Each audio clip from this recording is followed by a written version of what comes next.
Bonjour la famille, c'est juste Dani Kani. Je pense que vous allez bien de votre côté. Je vais partager avec vous sur une thématique que je vais rappeler ici encore.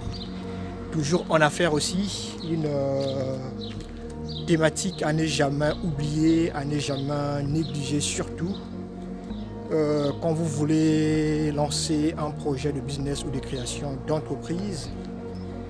Et ce que je vais partager avec vous ici, c'est l'un des choses à ne pas négliger, surtout si c'est un projet sérieux, dans le cas de B2B ou dans le cas de B2C, dans le cas de projets industriels ou dans le cas de projets de produits de services. Pour un projet sérieux, ce qui serait à faire ici, dans un premier temps, dans un début ici, si vous voulez vraiment réussir votre projet, ce qui serait à faire ici, en fait, c'est identifier 4 choses. Donc avant même que vous lancez votre projet de business ou de création d'entreprise, ce qui serait à faire, c'est identifier 4 éléments. Donc le tout premier élément que vous devez en fait par la suite identifier quand vous voulez lancer votre projet pour le réussir. Le premier point que vous devez identifier, c'est les points forts ainsi que les points faibles donc, de votre entreprise. Donc je répète, le premier point que vous devez identifier quand vous voulez lancer votre projet de business ou de création d'entreprise, si vous voulez vraiment le réussir, vous devez identifier en fait ici le tout premier point. Donc le tout premier point ici à identifier, ce sont les points faibles et les points forts de votre projet. Parce que cela est interne à votre projet, à vous, et interne à votre marché. Donc vous devez au moins au maximum connaître quels sont les points faibles de votre projet face à votre marché, quels sont les points forts de votre projet face à votre marché. Donc vous devez être capable de faire des analyses spécifiques pour identifier cela. Donc vous devez vous rassurer que dans le projet que vous apportez, vous avez plus de points forts, moins des points faibles. Donc au niveau des points forts ici, vous devez identifier l'ensemble des points forts de votre projet face à votre marché et identifier est-ce que le point fort que vous apportez dans votre marché face aux activités, face aux entreprises, face aux concurrents qui sont déjà implantés dans votre marché, essayez de voir est-ce que le point fort que vous apportez est en adéquation ou pas. Et dans l'ensemble, identifier les points forts spécifiques parce que dans chaque marché, chaque entreprise a toujours un point fort spécifique et un marché a un point fort spécifique qui permet à l'ensemble de toutes les entreprises de réussir dans ce marché-là. Je vais vous prendre un cas simple. Si dans le marché auquel vous souhaitez vous implanter en fait, le point fort des entreprises qui sont implantées sur ce marché-là est que ces entreprises ont un bon process. Donc le process ici en fait c'est le système de production en fait qui leur permet de réussir dans ce marché-là. Parce que c'est le système de production par la suite qui leur permet de livrer un produit de meilleure qualité en fait. Et qui fait à ce que les clients dans l'ensemble de ce marché-là soient satisfaits. Et que vous arrivez, vous n'avez pas pris le temps d'étudier l'ensemble des points forts et des points forts spécifiques, vous vous lancez automatiquement comme ça et que vous commettez la maladresse en fait de vous baser plus sur la notoriété de votre entreprise au lieu de vous baser sur le process. Vous n'êtes pas censé ignorer que ici là vous tapez à côté en fait parce que vous allez perdre en marché, vous allez perdre en temps.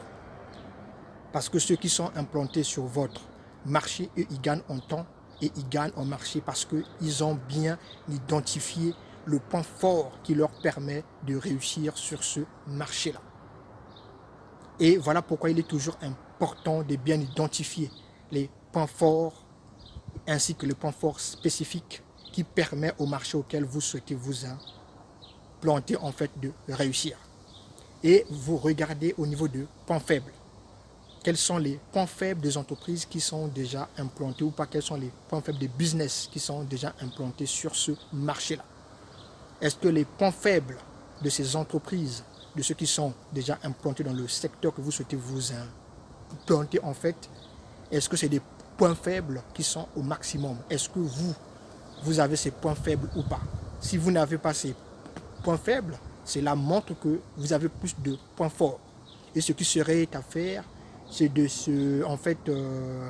prendre le pas, en fait, se cramponner sur ces points faibles et par la suite faire des ajustements, donc des points faibles de vos concurrents, donc des entreprises qui sont déjà implantées en fait sur ce marché-là, et le prendre au niveau de votre produit. Donc vous devez tenir compte de ces points faibles en fait. Et ces points faibles-là, c'est ça qui va vous permettre, une fois que vous allez faire des réajustements au niveau de votre projet de business ou de création d'entreprise, de pouvoir livrer un projet qui soit acceptable par le marché, de pouvoir livrer un produit qui soit acceptable par le marché. Ça, c'est au niveau du premier point. Au deuxième point, ce que vous devez faire ici, c'est d'identifier les opportunités et les menaces du secteur que vous voulez vous implanter. Parce que si vous ne faites pas cela, vous allez en fait rencontrer d'autres aléas, d'autres soucis sur ce marché-là qui pourront par la suite vous pénaliser en fait. Donc, vous créez des contraintes qui pourront vous empêcher de lancer le projet à temps et au bon moment en fait.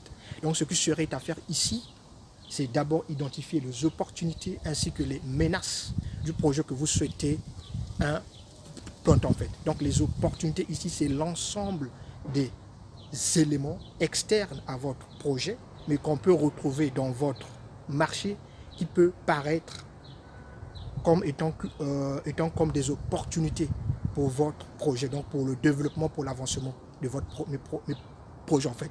Mais ce que je vous suggère ici, c'est d'identifier dans un premier temps ici les menaces. Donc les menaces, ce sont des éléments externes à votre projet, donc ici, qui peuvent avoir des impacts négatifs sur le projet que vous apportez en fait. Donc les menaces, c'est l'ensemble des éléments qui peuvent freiner le développement, l'avancement du projet ou encore le lancement de votre produit sur ce marché-là. Donc identifiez l'ensemble des menaces en fait. Et par la suite, vous le contournez ou soit vous faites des corrections par la suite avant de lancer votre projet de business. Ce n'est que dans ce sens que vous allez réussir en fait à vous implanter dans un marché. Et cela ne suffit pas. Vous devez être organisé et vous devez être discipliné par la suite. Donc, ayez de l'organisation et de la discipline. Donc, ne faites pas toutes les tâches, mais choisissez des tâches spécifiques qui est très importante plutôt pour votre entreprise, qui est très importante pour votre projet. Donc, travaillez sur des tâches spécifiques et soyez discipliné et organisé par la suite. Ce n'est que dans ce sens que vous allez par la suite réussir à livrer un projet qui soit réaliste, un projet qui soit efficace, performant aussi par la suite. Je vous remercie, c'était Justin Kani, membre de JK Coaching. Je venais de partager avec vous sur des astuces à faire pour réussir son projet de business ou de création d'entreprise. On se dit à très bientôt, à la prochaine.